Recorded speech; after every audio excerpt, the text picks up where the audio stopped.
victims, including 4 police officers. But first, in 2016, you, the American people, you made history.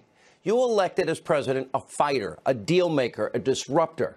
You sent a leader to the White House who is clearly unafraid to dismantle the status quo in Washington, D.C., the swamp, the sewer, and also somebody that is now, in 2 years, we see he fights to keep his promises and get things done that he said he'd get done, frankly, come hell or high water. Tonight, what you're witnessing is Donald Trump doing whatever it takes to fulfill his promises. And more importantly, this is about protecting the lives of the American people and securing the country on our borders. Many lawmakers, especially Democrats, ignored the crisis at our southern border. They said it's manufactured. 1 month ago, Speaker Pelosi vowed that Congress wouldn't spend more than $1 on any border wall. It was immoral. As it turns out, she's a little off. Take a look. I went through Congress. I made a deal. I got almost $1.4 billion when I wasn't supposed to get $1. Not $1. He's not going to get $1. Well, I got $1.4 billion, but I'm not happy with it. Nor am I. But the president's right. He got $1.375 billion for the wall and a bill that tripled the funding for barriers on the southern border over the previous budget. And it's only 7 months, this budget. It killed so-called poison pills like any amnesty. It's not in the bill for illegals. No pathway to citizenship. No limit on ICE detentions. In fact, instead of a limit, this bill funds 5,000 more beds for illegal immigrant detention. And remember all the far left, radical, socialist Democrats calling for ICE to be abolished? Well, this bill actually includes a historic funding increase for ICE, including money for an additional 600 highly needed professional officers. Now, still, you heard the president. He's not happy, nor should anybody be happy, because $1.375 billion for a wall is not enough. And it's why I have called this bill garbage from the very beginning. And it's why the president is now officially, as of today, declaring the national emergency that he's been telegraphing to the world he's going to do. Take a look. So I'm going to be signing a national emergency. And what we really want to do is simple. It's not like it's complicated. It's very simple. We want to stop drugs from coming into our country. We want to stop criminals and gangs from coming into our country. It's an invasion. We have an invasion of drugs and criminals coming into our country that we stop, but it's very hard to stop. With a wall, it would be very easy. So I think that we will be very successful in court. I believe that as well. Now, let's break down exactly what this means and why this plan will ultimately be very successful. As the president declares this national emergency, the administration will gain access to roughly $8 billion. The president will be able to use the $1.375 billion from the budget compromise, so progress continues straight through the rest of the fiscal year, which is till October. $600 million from the Treasury Department's drug forfeiture fund, $2.5 billion from the Department of Defense's drug interdiction program, an additional $3.6 billion from the Department of Defense's military construction account. And he knows the Democrats, as we predicted, they're going to go judge shopping. They're going to challenge this constitutional executive action in court. But their efforts, ultimately, they will come up short. One constitutional scholar after another agrees with us. The president is standing on firm legal ground. Let's look at U.S. code. Law passed by Congress, signed into law. It explicitly states, quote, construction of roads and fences, that would be a barrier, a wall, and installation of lighting to block drug smuggling corridors across international boundaries of the United States. Well, the president also has standing based on U.S. code. Right there, you can see it, 2808. That allows construction projects for national security. And that's not even all. Since 1978, a whopping 58 national emergencies have been declared by various presidents, starting with Jimmy Carter. And guess what? 31 of those national emergency declarations are still in effect today. Former President Obama, he declared 10 national emergencies, including one that countered the rise in crime from a deadly Mexican cartel. Simply put, there is major legal, legislative, and constitutional precedents for this national emergency when it comes to stopping drugs, gangs, cartels, trafficking, and everything else, and all the security risks to Americans at the border as a result of an open border. Remember, 300 Americans are dying weekly from heroin, 90% of which is trafficked across our southern border. In 2017, more than 70,000 Americans died from drug overdoses. Excuse me, is that a manufactured crisis? Last year, fentanyl trafficking across the southern border shot up a whopping 122%. In Arizona alone, fentanyl deaths have tripled since 2015. And sadly, drug carnage, well, that's just one part of the crisis. In just the past 2 years, 4,000 criminal aliens were arrested for homicide, 30,000 for sex crimes, 100,000 for violent assaults. That's a 2-year period. Last year alone, 800 gang members apprehended at the border, a 50% increase from 2017. And today, the president had a very powerful message to one, well, fake news hack who tried to claim that this is all just a manufactured crisis. Same talking point the media uses as their best friends in the Democratic Party. Take a look.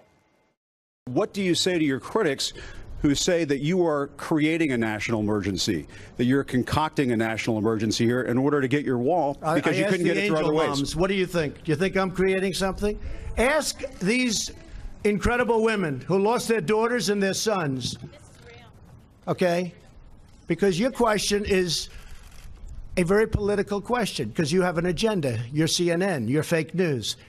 Ouch. Maybe Jim ought to walk over. Maybe talk to the angel moms and dads that we have on this show. Made him look really weak, bad, pathetic, heartless, and looks like when he's forced to face brave angel moms and dads who've lived through hell, pain and suffering that none of us can imagine, he didn't want to talk to them. Now, tonight, no matter what you hear from Democrats or the hate Trump media, the wall is getting built. The president, the fighter, the disruptor, the deal maker, tenacious, unrelenting, is keeping his promises. But also, he's winning. Are you sick of winning yet? The American people are the real winners here. This is a huge win. Forget the president. Put him aside for a minute. This is a win for the country. This is a win for you and your families and our safety and our security. Which brings us tonight to our Hannity Watch on what is the abusively biased hate Trump media. Now, recently, the media's echo chamber, they've been spreading some pretty unbelievable fake news about the president and me and our relationship. Why they're obsessed with this, I don't know. Take a look. This is a president who is terrified of angering his base, and I think he is concerned. I can imagine him being on the phone with Lou Dobbs and Sean Hannity and telling him, okay, I have to do this because he's afraid of losing this news cycle to hacks like Sean Hannity and Lou Dobbs and Ann Coulter. He has set a precedent that will haunt the Republican Party for decades, if not for generations. 2014 Mike Pence and 2014 Republicans battled then President Obama in public and in court over similar actions. But 2019 Mike Pence and many 2019 Republicans are already saying, thank you, Sean Hannity, may I have another? All right, let me just say up front, the president nor anybody in the White House ever called to calm me down, whatever that means. And I'll also say this, with all due respect to all of you guys over there, it's really cracking me up here. I'm thrilled with it because I've been calling for secure borders and build the wall first for a long time. By the way, for all of you geniuses that are overpaid in the hate Trump media and kind of lazy, let me explain what I do for a living. I am a talk show host. In other words, I'm a member of the press. We're like the whole newspaper on this show. I can produce hours and hours of radio and television where I do straight news. We do tons of investigative reporting you're too lazy to do or too biased to do. Remember, we were the only show, one of the only shows that vetted Obama, Frank Marshall Davis, and Acorn and Alinsky, and, oh, yeah, let's not forget the Church of GD America, Black Liberation Theology. Remember our coverage of Bill Ayers and Bernadine Dorn? Remember all of that? We also had some serious investigations on this program into the Duke lacrosse scandal. I actually met with some of the kids and the families. Baltimore, Maryland, we were right. You all in the media were wrong. UVA, Richard Jewell, the scourge of gang violence in Chicago. We put up the names on the show. The man-made drought, Delta smelt in California. We investigated what your kids are up to in spring break. Yeah, we do investigative reporting. We do straight news as a talk show host. And also, we also did our 2-year investigation into the deep state, and we have the evidence that you never paid attention to about what was an attempted coup on the president of the United States, where they let one candidate free in an effort to sabotage the other. And of course, like every newspaper, I said, we're like the full news. We give opinion. I don't hide that I am a registered conservative. We even do gossip occasionally in sports. 2 nights ago, we had on Tim Tebow. You see, our First Amendment, freedom of the press, well, part of the free press, you can be a talk show host and do all of those things. It covers many different and unique roles for the press. In doing so, like other so-called journalists, I use sources all the time. I work the phones daily to get information, to do reporting, investigation, so I can give my audience the best information that you guys aren't giving them. And I'll never, ever, by the way, for all you that speculate, I will never confirm, not even deny, who my sources are, who I talk to, who I don't talk to, or even if I talk to people alone. What you have in the media right now is obsession. They got blinders on, and they've got this prism in which they see Donald Trump. Lazy, overpaid people in the hate Trump media, so blinded by their hatred and rage for Donald Trump, they need to get their own sources of information instead of falsely speculating about mine. Now, here's a simple truth. Nobody in the media has ever come close to describing the relationship that I had with the president. That goes back well over 2 decades. And by the way, if one exists, I wouldn't tell you anyway.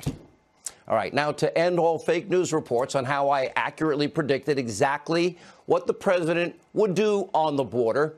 He didn't tell me. It's simple. I paid attention to all his public comments. He said it over and over and over again. I heard him. You refused to hear him. Remember when he said, I will add whatever I have to add? What do you think he meant? Remember when he actually said many times, I'm looking at the national emergency seriously? He kept saying these things repeatedly. And what those of you in the fake news industry don't seem to understand, the president does listen to other points of view. Yeah. But at the end of the day, it's pretty amazing. All of you can't figure out that he makes up his own mind. And it's not hard to understand what he's going to do, because what he has been doing for the last 2 years, what he's been saying over the last week, is usually what he ends up doing. Now, by the way, for the record, I'll say this in all honesty. If the president listened to me, he would have stopped tweeting back in 2016, or at least tweeted less. Because me and a bunch of other people told him, you got to stop. But I got to admit, in retrospect, I actually think he was right to keep doing this, maybe 5% less. Because what he's doing is bypassing the abusive press that is offered, people that hate him every day, and he's getting his message directly to the American people, which, as you can see, in a media landscape full of conspiracy theories, hatred, fake news, is now more important than ever before. Take, for example, this report from Newsbusters. Look at this. All the big 3 networks, ABC, NBC, CBS, they went wild with their hysteria, collusion, coverage, one story that turns out to be false after another. They dedicated over 2,200 minutes of airtime, just the 3 networks. They aired and found 0 seconds minutes for available airtime when the bipartisan Senate report that found no collusion with Russia this week. They didn't cover it at all, because then they'd have to admit they were wrong. And I happen to like the fighter that is in the White House. I do like the man who fights, tenacious, unrelenting, and fights to keep his campaign promises. It's refreshing. It's energizing to watch him go down the list and see all the success for the forgotten men and women that voted for him in 2016. The policies he advocated for in his campaign and he's now delivering on, well, to be very honest, I have been supporting. These are things I publicly stated support for, most of them, for 30 years on radio, 23 years right here on the Fox News channel. Why? Because conservatism works. It works every time it's applied. Just like I predicted Obama would fail. 13 million more Americans on food stamps, 8 million more in poverty. Look at the president's positive, record-breaking results on the economy alone. New trade policies. We're making more money. More opportunities for Americans, 600,000 manufacturing jobs, 5.3 million new jobs. Yeah, I like those policies, and it's worth fighting for those policies. All right, we'll have more on this later. But first, we do have to turn to our Hannity Watch on the Deep State in light of yesterday's big news, huge bombshell revelation surrounding disgraced, fired FBI Deputy Director Andrew McCabe. Now, last night we laid out the entire case.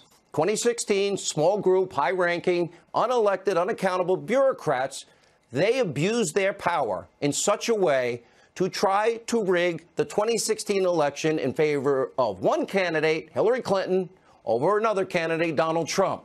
They allowed their chosen candidate, Hillary Clinton, to stay in the race by clearing her of all charges before they even investigated it.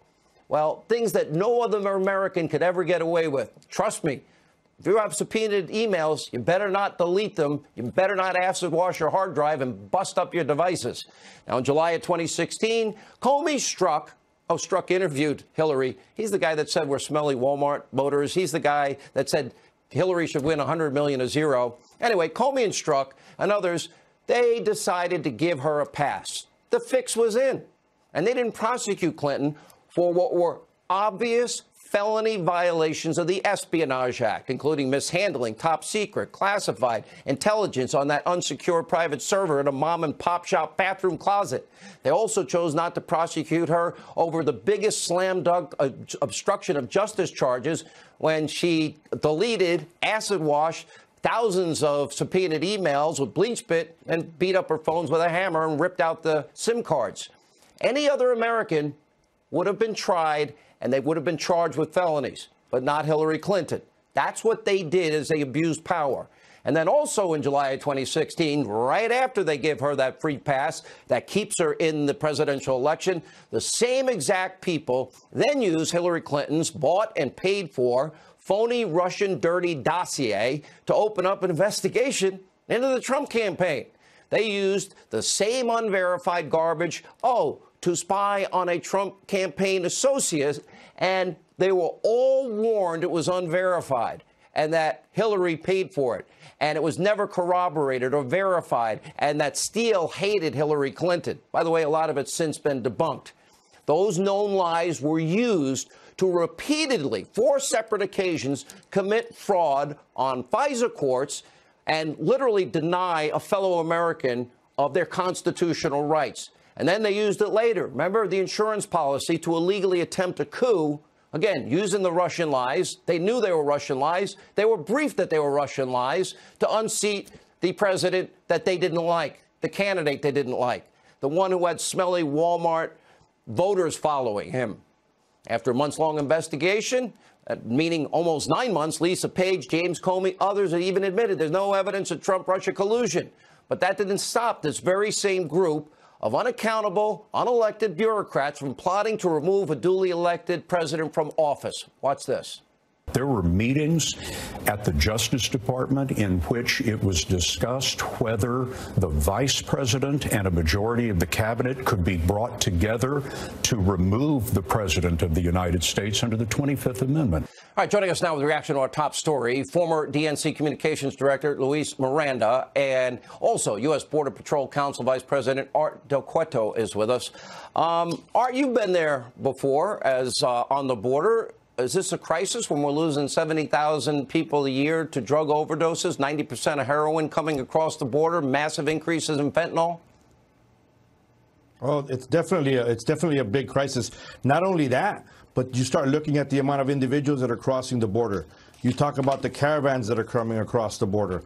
All those issues. You look at the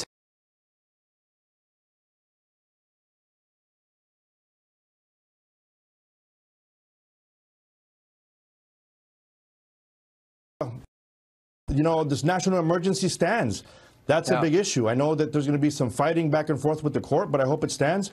But, there's also some issues within the bill itself, the spending bill, now law, that also has us concerned, though, because it does place some limitations on some of the agents. It places limitation on law enforcement. And all right, let me bring in Luis if I can here for a second. Luis, how come Hillary Clinton, Chuck Schumer, Barack Obama, Joe Biden, and pretty much most of the Democrats, I got the tapes, how come they all sounded like Donald Trump just a couple of years ago in the second term of Barack Obama? How come then they wanted a wall, then they'd fund a wall, and now it's immoral and we can't spend $1 on the wall? How do you explain the hypocrisy of your party? It's a great question, Sean, and thanks for having me on. And, you know, to just a quick aside here, you're not giving yourself enough credit. The president's obviously watching during executive time. Luis, I asked you a question.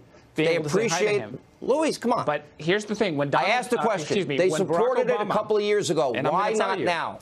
When Barack Obama and Hillary Clinton and Bill Clinton talked about this issue back in 1995, 1997, 2005. You don't want to answer my question, do you? I'm telling you, I'm explaining it to you. The numbers of illegal entries were far, far higher, over 1 million every year. There was actually a situation that needed to be put under control, and that's why from 2000 to 2014, you saw the number of Border Patrol agents doubled. You saw more resources. You saw more of the efforts to go ahead and add technology, 90% of America's heroin. Luis, you got to listen. I'm listening. 90% of America's heroin crosses that border. 300 heroin deaths a week in this country. And we both agree that's a problem. Are you going to tell me? We both agree that's a problem. Are you going to tell me that we don't have an obligation to secure that border, to stop the influx of drugs, cartels, and gang members, and those that also, not the 98%, the 2% of criminals that commit murder and sexual assault crimes? Don't we have an obligation to protect them, yes or no? Absolutely. And what we need is a safe and orderly border. But what you're talking about, that crisis, that fentanyl, all those drugs are coming up through the legal ports, in vehicles, in trucks. And so we need to put as much effort into that as if you're trying to put walls in between entry points where there's not that kind of traffic. The statistics from the Trump administration itself tell you that it's marijuana and families that are coming across. They want to put their head in the sands. And meanwhile, it's only the ports of entry. They supported the same thing. You get the last word. It's incredible because, to be honest, we are constantly getting methamphetamines and fentanyl between the port of entries, not just at the ports of entries. Thank you. And you that's why we're concerned with some of these bills. No. I've been out there. He actually knows. Trump's DEA. And I've been down there 14 times. Ask Trump's when we come DEA, back, Alan Dershowitz, Mark Penn, blasting Andrew McCabe's outrageous comments about the president. They'll join us. And tonight, a one-on-one. Me and former DNC chairwoman Donna Brazile and Newt Gingrich tonight. Busy breaking Friday News Night. Stay with us. Family Taco Night is a heartburn. In Trump from office, CBS's Scott Pelley explained on Thursday what McCabe told him, and we'll hear Sunday. There were meetings at the Justice Department in which it was discussed whether the vice president and a majority of the cabinet could be brought together to remove the president of the United States under the 25th Amendment. The Deputy Attorney General, Rod Rosenstein, offered to wear a wire. A statement was released after that was never serious, it was sarcastic, etc. McCabe, in our interview, says no. It came up more than once, and it was so serious that he took it to the lawyers at the FBI to discuss it. Wow. Now, though Andrew McCabe is trying to walk back those comments to a degree, claiming his 25th Amendment talk was taken out of context. Dan Bongino not buying it. He's a former Secret Service agent and the author of Spygate, the attempted sabotage of Donald J. Trump, joins us now. Dan, interesting. Does Andy McCabe think we don't remember the last time we saw him, and that's being fired because he lied? Yeah, he definitely has a credibility problem, Brian. I mean, according to multiple reports out there for anyone to see on the internet, he's being investigated by a grand jury for lying about leaks to the media. He has a serious credibility problem. Keep in mind also, Brian, this is the same guy whose wife ran for office as a Democrat, took substantial money from people connected to the Democrat and Clinton machine, and then refused to recuse himself from that case investigating Mrs. Clinton until the end of the year. But, Brian, the most important takeaway from all this is, of course, Andy McCabe's trying to walk this back. This guy, he's not that bright. He just admitted in a 60 Minutes interview, according to Scott Pelley, to taking part in a coup attempt. Right. That's just the hard facts. There's no way he's going to weasel his way out of this. Well, Scott Pelley summarized what he said, so we'll see Sunday. But this is the walk back. You ready for this? He was present and participated in a discussion that included a comment by Deputy Director Rod Rosenstein, Attorney General, regarding the 25th Amendment. So he's saying it wasn't a big meeting. It was just mentioned once. Rosenstein came out and said, yeah, I said I'll overthrow the president, but I said it sarcastically. I'd wear a wire. I don't like either one of these either side of this conversation.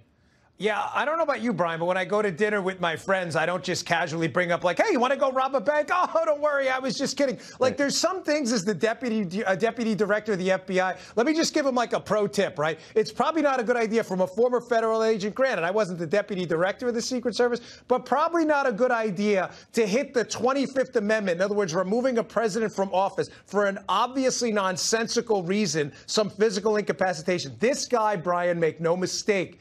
He was this was the discussion of a soft coup. There is no other way around this. I don't know if he's just not that bright, and he said this to Scott Pelley, not realizing what he was admitting to, but it's clear to me now that Rosenstein and him have a lot of culpability in this. Rosenstein with the FISA, McCabe admitting, by the way, on the record that the case wouldn't have existed without the dossier, and they're both essentially two guys who have culpability sitting in two separate rooms being interviewed by law enforcement who are trying to be the first to rat on each other to get the best deal. And he admitted he started an obstruction of justice probe before Robert Mueller was even in the picture, and he did it to make sure the counterintelligence operation wasn't shelved with his firing after Comey was fired. Really? So to stop you were fearful of a counterintelligence investigation stopping, so you started an obstruction of justice, and then you got fired anyway. My head's spinning, but all I know is this president's being hampered by an investigation that just won't go away. Dan, yeah. I want to talk to you Monday after we see the entire thing. Is that all right? Yeah, listen, Brian, of all the players in this, McCabe is, I believe, the one with the most culpability. Remember, he was involved in the Clinton investigation and the Crossfire Hurricane one, and he's got that issue with his wife running for office, too. He's got a lot of culpability here. Big trouble for McCabe. This is why Dan Bongino is one of the best people to talk to about this case. Dan, thanks so much. Thanks, buddy. I appreciate it. And now you have a great weekend. Meanwhile, coming up now, actually, we're not going to take a break. I want to go to this story right now. A surprise development happened just as we were walking into studio. Former NFL quarterback Colin Kaepernick has settled his lawsuit with the National Football League. Kaepernick sued the league last year, claiming 32 teams colluded to keep him off the NFL roster because he was taking a knee during the national anthem. Now, we don't know many details about the settlement, but Kaepernick had previously signaled that only a lucrative financial payout will convince him to drop the suit. What does this mean, and what does it mean for Kaepernick's future? He's 31 years old. You would have to think he could still play if he wants. Fox News contributor, she used to be at ESPN, where she thrived there, Britt McHenry, with a rich sports background. Britt, Michael Freeman, a respected NFL reporter, is reporting, get this, that he's getting $60 million. What does that tell you? It tells me, Brian, that money will make a problem go away, or it will make a social justice warrior really happy and really rich. But I have to tell you, I did a little reporting of my own. I reached out to an NFL source of mine, an NFL agent, who said he would be shocked if that was the number. He expects it to be much lower than that. Of course, Kaepernick's attorney might be the one leaking this because they want to set a precedent for future cases. But it really makes me scratch my head, because you have to factor in, it's not just Colin Kaepernick, it's Eric Reed, who just signed, Brian, with Carolina. A 3-year deal, yes, with the Carolina Panthers for $22 million. He only missed 4 games this season, and I was told the reason that he wasn't on a team at the start of the season was because, hey, he just wasn't as good as he thought he was. Now, as far as Colin Kaepernick goes, this is just him selling out, getting the money that he wants. It's confidential, so we may never really know. And he made $1 million on a book deal advance. You know, he's in more headlines. He has gotten more publicity, more attention, and I would argue more money by doing this than what he would have been a backup QB. But if he did get $60 million, as Michael Freeman's reporting, or anything close to that, it shows that he was right. Why would the NFL settle this if there wasn't collusion? I think I have to suspend disbelief to think that 32 teams would decide not to hire a quarterback they thought he could help, that they could help win. I can't believe this collusion would happen, but I'm left to that conclusion if that money is correct. Well, we saw the commissioner, Roger Goodell, answer questions at the Super Bowl media week, and was very uncomfortable. This is to make it go away. They want this problem to go away, and that's essentially what they got. Britt McHenry, thanks so much. Thank you. I'll continue to watch you on Fox Nation everywhere else. Meanwhile, Tucker is back after the break, this time with the final exam. Can you do better than the great Lauren Blanchard as she goes for her 8th win in a row? Many didn't think it was possible. Now you can take a wide shot. Once again, as Fox correspondent Lauren Blanchard, no fewer than 7 opponents have been buried by Blanchard, 2 below the all-time record. Her latest challenge is chief congressional correspondent Mike Emanuel, who, like Lauren Blanchard, is beloved in this bureau here in Washington. I'm not sure if it's a fair matchup or unfair. Breathing through your nose, trying to establish calm. Thank you. You brought me in to be slaughtered. Thank you very much. Not at all. I'm sure you'll do great. Now, I know you both know the news, rather the rules, but I'm going to repeat them for those just tuning in. Hands on buzzers. I ask the questions. The first one to buzz gets to answer the question. You have to wait till I finish asking before you answer. You can answer once I acknowledge you by saying your name. Every correct answer is worth a single point. If you get one wrong, you lose a point. Best of 5 wins. Are you ready? I hope so. Sure. You look so resigned. I think you can do this. Mike Emanuel, I think you can. Okay, question 1. In a new interview, which 2020 hopeful said that marijuana legalization would be good since it gives, quote, a lot of people joy? Lauren Blanchard. It's Kamala Harris. Kamala Harris. Did Kamala Harris say weed brings joy? I believe we need to legalize marijuana. Have you ever smoked? I have. Okay. Like I inhaled. I did inhale. Listen, I think that it gives a lot of people joy, and we need more joy. Yeah, doesn't make the population sad or passive or anything. But you knew the answer. Yes. You're probably not a weed smoker if you knew that. Did you also hear what she listened to? No. She said she listened to Tupac and Snoop Dogg, but they hadn't released albums yet. She's very cool. Well, she had the advanced copies, clearly, when you're that cool. Question 2. This is a multiple choice question, so wait till I finish asking before you answer. At his rally on Monday night, the president said that people often tell him if he wants to improve his image, his political image, there's one thing in particular he should do. What is it? A, lose the MAGA hat. B, get a dog. C, smile more. Lauren Blanchard. Let's get a dog. He won't do it, though. A dog. Is it get a dog? He should get a dog. How would I look walking a dog on the White House lawn? Would that be? Feels a little phony to me. A lot of people say, oh, you should get a dog. Why? It's good politically. I said, look, that's not the relationship I have with my people. Okay. Can we just check to make sure my button's working?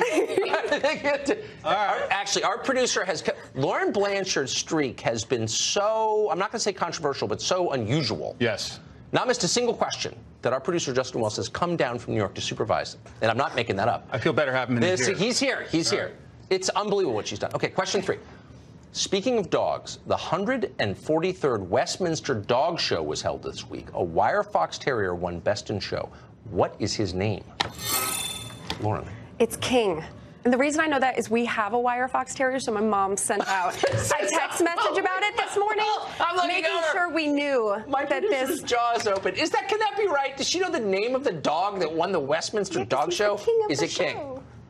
Ultimately, the top prize at the Westminster Kennel Club Dog Show going to the top terrier, appropriately named King, a 3-year-old wire fox terrier. My mom literally texts this out at like 7 a.m. to everyone in my family. Can this be an eject button? I don't know. All I know is I think I like dogs as much as anyone on earth, and I did not know the answer to that. So that's impressive. Okay, here's another multiple choice question. On Tuesday, we celebrated the birthday of our 16th president, Abraham Lincoln. How many years ago was he born? Was it 200, B, 210, C, 220? Mike Emanuel. 220? Was it 220? He says with no confidence. By the way, today is Abraham Lincoln's birthday. Is it? Yeah, you're right. You're right. He was born on this date in 1809. And by the way, if I could steal Ainsley's line, Abraham, I'm glad you were born. That was an impossible question. Yeah. But game of you to try. I am -1. No, that's okay. By the way, it's Lauren Blanchard, so this doesn't even, we're not even going to put this on the record books because it's, it's foregone. Okay, question 5. Final question. Police in Houston, Texas received an unusual call this week from a man they thought was hallucinating. The man called to tell them he had entered an abandoned home to smoke marijuana and found what kind of wild jungle cat inside the house? Lauren Blanchard. It was a caged tiger. Come on now. It was. Was it a